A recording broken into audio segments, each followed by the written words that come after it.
नमस्कार, मैं हूं रजनीकांत और आप देख रहे हैं साथ। आप सभी का बहुत बहुत स्वागत है। आज हम बात करते हैं बिहार की राजनीति में, खास करके स्पेशल इंटेंसिव रिवीजन, जिसको एसआईआर भी कहा जाता है।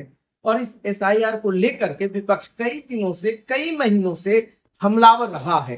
राहुल गांधी ने इसे यात्रा के रूप में परिवर्तित किया है। पूरे बिहार में यह यात्रा जारी है और इस यात्रा में राष्ट्रीय अध्यक्ष राजद के लालू प्रसाद यादव, तेजस्वी यादव से लेकर बड़े बड़े नेता शामिल हो गए हैं। और इस पूरे वोट अधिकार यात्रा में जो सबसे बड़ी बात है कि विपक्ष यह बताने की कोशिश कर रही है कि कैसे एनडीए खुद से तमाम चीजों को अपने इशारों पर चला रही है। आरोप सीधे तौर पर एनडीए पर है, मगर जो सबसे बड़ी बात है कि आखिर एसआईआर का विरोध क्यों होता है। आखिर ऐसा क्यों लग रहा है राहुल गांधी को या तेजस्वी यादव को कि एनडीए जो है वोटरों के साथ गलत कर रही है। कुल मिलाकर एक तरीके से बड़ा डाका डाला जा रहा है ताकि अपने पक्ष में चुनाव को कर लिया जाए। बहुत सारे उदाहरण दिए गए हैं जिसमें कहा गया है कि एनडीए ने गलत तरीके से वोटरों का नाम जो ऐड करके सत्ता को हासिल किया है। मगर सवाल यह उठता है कि 2025 का चुनाव होना है, 2020 में सबसे बड़ी पार्टी के रूप में राजद भी उभरी है। एसआईआर का अगर नतीजा यही रहा हुआ होगा तब तो उस समय भी वोटरों के साथ गलत हुआ होगा। तो फिर बात और सवाल तो ये आती है कि फिर जदयू से ज्यादा सीट राजद को कैसे आ, या बीजेपी जिस पर ये आरोप है आखिर एसआईआर पे पारदर्शिता क्यों नहीं कर रही है। क्यों चुनाव आयोग या इलेक्शन कमीशन विपक्ष को बैठ करके इस चीज से मुतमईन करने की कोशिश नहीं कर रहा है। क्यों विपक्ष को वो बैठ करके समझाने की कोशिश नहीं कर रहा है। आखिर उनके जो डिमांड्स है उस डिमांड्स पे फोकस क्यों नहीं हो रहा है। ये विपक्ष का जो आरोप है उससे उस चीज को बल मिल जाता है। मगर तमाम चीजों के बीच में जैसा राहुल गांधी ने कहा कि ये नहीं चलने, वोटरों को जागरूक करेंगे। मैं आपको स्टेट से कह रहा हूं, पूरे हिंदुस्तान में विधानसभा के चुनाव, लोकसभा के चुनाव चोरी किए जा रहे हैं। और इनकी आखिरी साजिश यह है कि बिहार में एसआईआर करके नए वोटरों को जोड़कर, वोटरों को काटकर ये बिहार का चुनाव चोरी करें। और मैं और हम सब स्टेट से आपको कहने आए हैं कि हम इन्हें ये चुनाव चोरी नहीं करने देंगे। और बिहार की जनता चोरी नहीं करने देगी। क्यों? क्योंकि गरीबों के पास, कमजोर लोगों के पास सिर्फ वोट है और हम वोट चोरी नहीं करने देंगे। और जो इलेक्शन कमीशन कर रहा है पूरे देश को मालूम है, अब ये बात छुपी नहीं है। और अब हम ये चोरी नहीं करने देंगे। और जहां भी ये चोरी हो रही है, चाहे बिहार में, चाहे महाराष्ट्र में, चाहे असम में, चाहे बंगाल में, हम इनकी चोरी पकड़कर जनता को दिखाने का काम करने जा रहे हैं।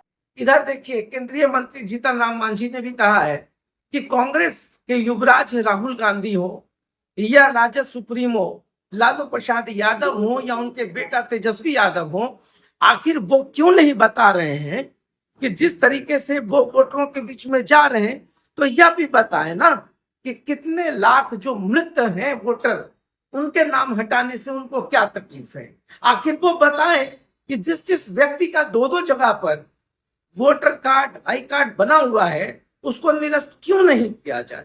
या क्यों नहीं बताने की कोशिश करते हैं कि जिसका एग्जिस्टेंस नहीं है, आखिर उसके आई कार्ड, अगर उसके आइडेंटिटी कार्ड को चुनाव आयोग हटा रही है मतदाता पहचान पत्र के रूप में, तो परेशानी क्या है।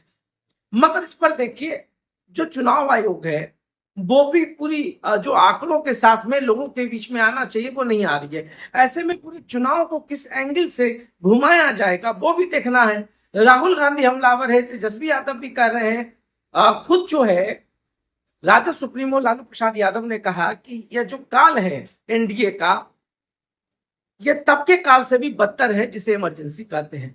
अब इमरजेंसी बीजेपी के राज में तो लगा नहीं है, लगा तो था कांग्रेस के राज में, तो उससे भी बदतर स्थिति क्या हो सकती है। इस पे ऊपर भी वोटर हो या जो पब्लिक है वो भी समझने की कोशिश कर रहे हैं कि बिहार का जो चुनाव होगा वो उसकी दिशा और दशा क्या तय की जाएगी। राहुल गांधी तेजस्वी यादव, पप्पू यादव ने भी कहा है, सांसद है निर्दलीय, उन्होंने भी कहा है कि एनडीए के इशारे पर तो सारा सत्ता चल रहा है। और उन्होंने कहा है कि कुछ पूंजीपति, 5 बड़े बड़े अरबपति हैं जिनको सरकार सीधे तौर पर फायदा पहुंचाती है और उन्हीं के कारण ये तमाम चीजों को किया जा रहा है। तो ऐसे में पूरे बिहार में 2025 का जो चुनाव होगा और एसआईआर के नाम पर आपने देखा होगा कि तेजस्वी यादव पर भी आरोप लगा, तो फिर बीजेपी के विधायक पे भी लगा, मंत्री पे भी लगा, कई ऐसे नाम हैं। और जो वास्तविकता है बिहार में, कई ऐसे नाम हैं जिसको अगर आप गौर से समझने की कोशिश करेंगे तो एक व्यक्ति का 2-2 जगह पर पहचान पत्र बना हुआ है। इसमें व्यक्ति की गलती है या इलेक्शन कमीशन की गलती है, किसकी गलती है? आखिर वो तो नाम क्यों आया और कैसे आया? मगर वोटरों के बीच में कंफ्यूजन का जो माहौल बना हुआ है, इसके बीच में इलेक्शन कमीशन ने क्या कुछ तय किया है वो भी देखना होगा। आखिर इलेक्शन कमीशन खुलकर क्यों नहीं बताती है, ये एनडीए खुद क्यों नहीं बता रही है कि इतने लाख नाम जो हटाए गए हैं वो क्यों हटाए गए हैं? वोटरों की तो चिंता है, बहुत जगह पर एसआईआर हुआ है और बहुत जगहों पर सर्वे में ये बात भी सामने आई है, जांच में भी यह बात सामने आई है कि बीएलओ ने किस तरीके से इस पूरे आयोजन को, इस पूरे कार्यक्रम को एक हाथ से निपटा दिया। तो बात वहां पर आ रही है, मगर आरोप प्रत्यारोप के बीच में बिहार की जनता काफी कंफ्यूज है। पूरे तमाम चीजों पर गहन चिंतन होगा, क्या होगा, बिहार की जनता कब तक कंफ्यूज रहेगी, इसका रास्ता कब निकलेगा, इसकी क्लैरिटी कहीं नहीं है। मगर इस क्लैरिटी पे हमारी निगाह है। तो देखते रहिए साथ। बहुत बहुत धन्यवाद।